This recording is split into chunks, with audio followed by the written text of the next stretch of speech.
Hi hello வணக்கம். இது உங்கள் பாட்டியன் பேத்தி கிச்சன். நான் வந்து இன்றைக்கி உங்களுக்கு பன்னீர் பரோட்டாவோட ரெசிபி சொல்ல போகிறேன். பன்னீர் பரோட்டாக்கு வந்து பன்னீர் நான் வந்து கிரேட் பண்ணி வச்சுருக்கிறேன். இப்போ உங்களுக்கு காமிக்கிறதுக்காக பார்த்திங்கன்னா நான் வந்து 3 பெரிய பெரிய ஆனியன் கட் பண்ணி வச்சுருக்கிறேன். ஒரு சில்லிஸ், அப்புறம் அதை கொரியண்டரு, கொத்தமல்லி.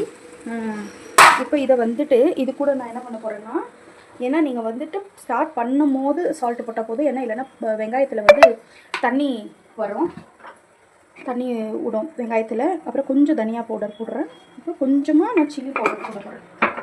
இது வந்து ஸ்டஃபிங்கு, இது வந்து உள்ளே போகும் பரோட்டாக்குள்ளே ஸ்டஃபிங். நான் வந்து எல்லாத்தையும் போட்டு மிக்ஸ் பண்ணி பிசைஞ்சு வச்சுட்டேன். இதில் வந்து நீங்கள் ஓமத்தையும் சேர்த்துக்கலாம், சீரகத்தையும் சேர்த்துக்கலாம். நான் வந்து சீரகம் சேர்த்துக்கிறேன். ஓமம் வந்துட்டு அவ்வளோ சாப்பிட்றதில்ல. நார்த் இந்தியன்ஸ் எல்லாம் ஜாஸ்தி எல்லா பரோட்டாஸ்லேயும் ஓமத்தை தான் போடுவாங்க. ஜீரணத்துக்கு நல்லாயிருக்கும், கேஸ்ட்ரிக் ஆகாது அப்படின்னு சொல்லிட்டு. காலையிலேயே பரோட்டா நெய் போட்டு சாப்பிடுவாங்க அவங்க. நான் வந்து எண்ணெய் போட்டு தான் செய்ய போகிறேன். பார்த்திங்கன்னா நான் வந்து மாவு பிசைஞ்சு வச்சுருக்கிறேன் ஆல்ரெடி.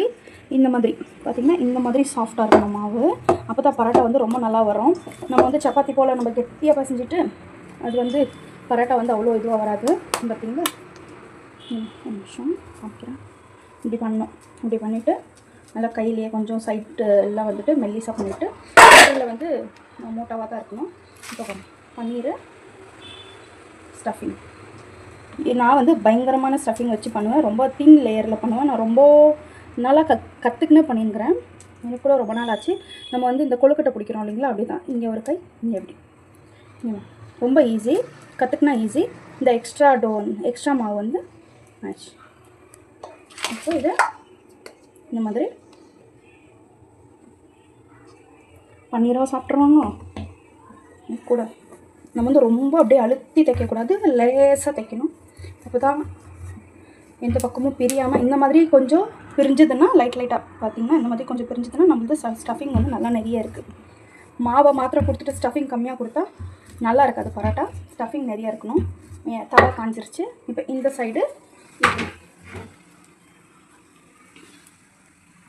அந்த சைடு போட்டுருந்தோம் இல்லைங்களா, இப்போ வந்து இந்த சைடு திருப்பிக்கணும். திருப்பிட்டு எண்ணெயோ பசங்களுக்கு நெய்யோ கொடுக்கலாம். லாஸ்ட்டில் வந்துட்டு நம்ம பட்டர் வச்சு கூட சாப்பிட்லாம்.